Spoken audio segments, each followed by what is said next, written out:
Monsters and monstrosities have haunted humanity since the time stories were passed down around the fire.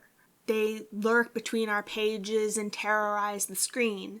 But they're not simply a product of the imagination, hidden in the shadows with sharp teeth and claws, ready to strike at any moment, or teach a tale of morality. Narcissistic as we are, humans like to think that we can spot the monster, that they are easily distinguishable by their black hats and sharp teeth and claws. Or so television and movies would have us think. Fictitious monsters allow us to examine humanity and our choices and how we view the world around us. It's the reason that we study classics like Mary Shelley's Frankenstein. Monsters serve more than just the cliché villain in a Hollywood film. They make you question your morals and your beliefs. The truth is, most teenagers relate to the misunderstood supernatural creature that's just trying to find their place in society, or trying to come to terms with their very nature. It's that very struggle of what it is to be human or monster that's so appealing, and why young adult film, television, and fiction are so popular outside of the target audience. In popular young adult, the concept of who the monster is a commonly reoccurring theme. The stereotypical image is not what makes a monster, and first impressions and perceptions are flawed. I've seen this repeated in so many young adult shows. By changing our perception of who the monster is, shows also prove that you can't judge a person without all the facts. As one of the longest running shows with 15 seasons, Supernatural tackles the ongoing struggles of self-discovery and morality. It delves deep into the recesses of what it means to be human and who the true monsters are, but also forces the audience to look inwards and challenge their beliefs. In the beginning, Sam and Dean Winchester save people and hunt monsters. The concept is simple. Monsters bad, humans good. Only the world isn't black and white. On their journey, Sam and Dean meet several monsters that make them question everything that they have ever learned and ever been taught. First is in the meeting of a vampire named Lenore. Against all odds, Lenore controls her bloodlust and lives a quiet, peaceful life. It's a hunter hell-bent on revenge against all vampires that is determined to kill her and her entire family, which forces Sam and Dean to come to the very harsh realization that not all monsters have claws and fangs, but some monsters are very human. At another point, Dean not only befriends another vampire that saves his life, but sacrifices his second chance at life to save a human.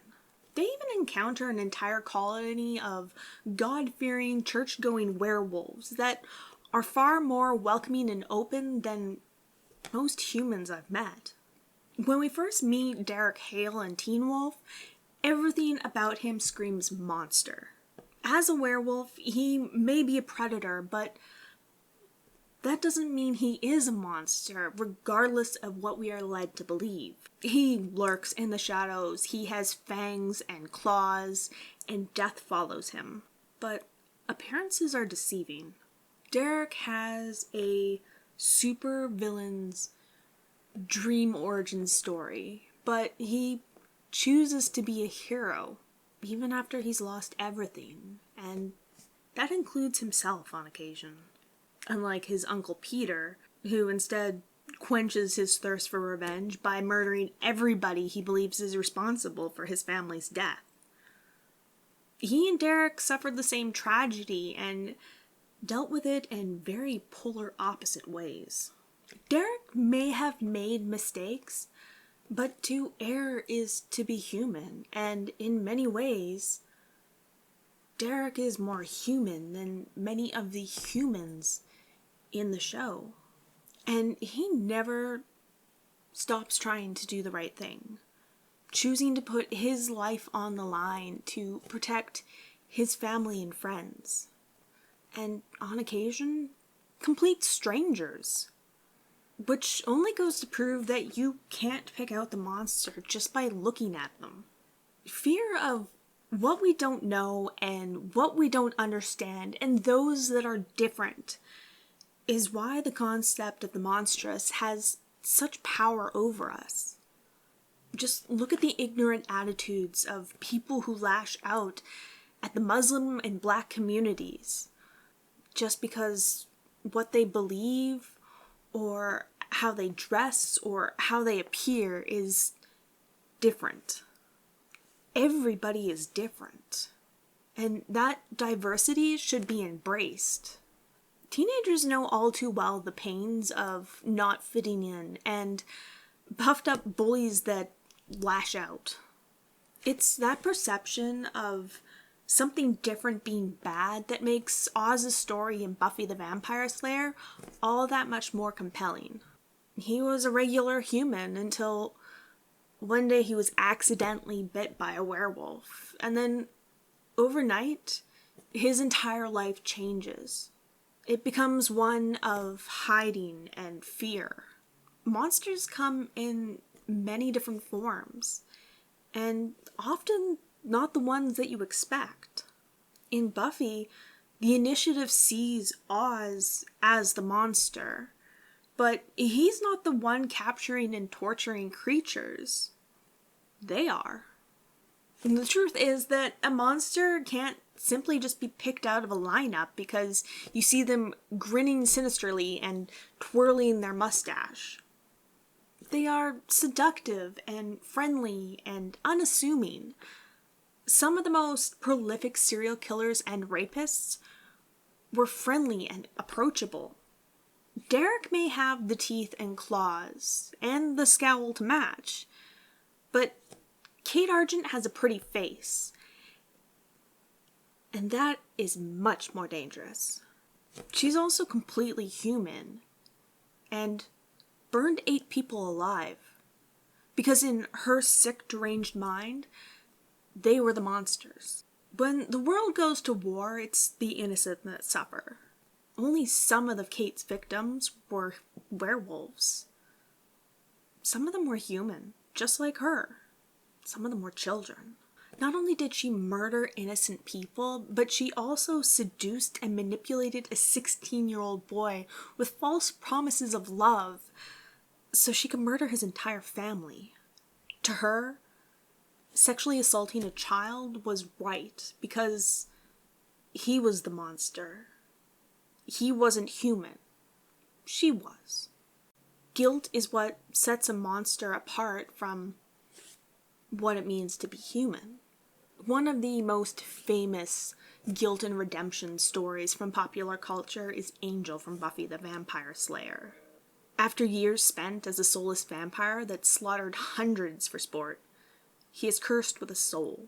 Immortal, he spends the rest of his eternity trying to make up for the atrocities that he committed. But he can never run from the guilt that haunts him. And he can never truly make up for the pain that he caused. Styles Stilinski faces a similar fate, but on a more human level. As the fan favorite token human in Teen Wolf, Styles is the humanity of the pack that the audience relates to. Styles is in no way the classic Hollywood monster. Styles isn't even a monster on the most basic level. He only believes himself to be a monster. When possessed by an evil entity, he murdered, maimed, and caused chaos. Was that really him?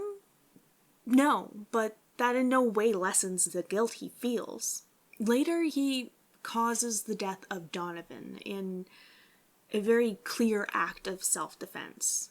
Styles grapples with the idea that taking a life makes him a monster, and is determined to find redemption through his actions. The question becomes, how is a monster created? Is it a choice? Is it a matter of circumstance? Or is it the age-old question of nature versus nurture? The idea that anyone, even someone inherently good or with the best intentions, can become a monster is terrifying. Faith in Buffy the Vampire Slayer is a slayer of demons, monsters, and vampires, a pillar of good. But she makes choices that take her down a very dark path.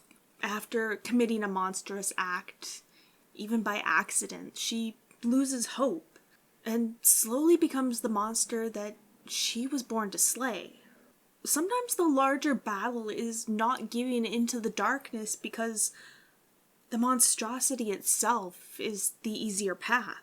Somewhere along in the journey of Supernatural, Sam and Dean lose track of their own beliefs and goals. From the pilot episode, it was very, very simple. Hunt evil, save the innocent. Unfortunately, as the series continued, the lines began to blur. They began killing demons, but that also meant killing the humans who hosted them. Saving each other became far more important. And they're willing to kill, maim, and torture the good, the bad, and the morally gray. So, when do they become the very thing that they hunt? Monstrosities are not always easy to see, and our own perceptions are often skewed. Even the cliche TV vampires and werewolves with the teeth and the claws are not what makes a monster.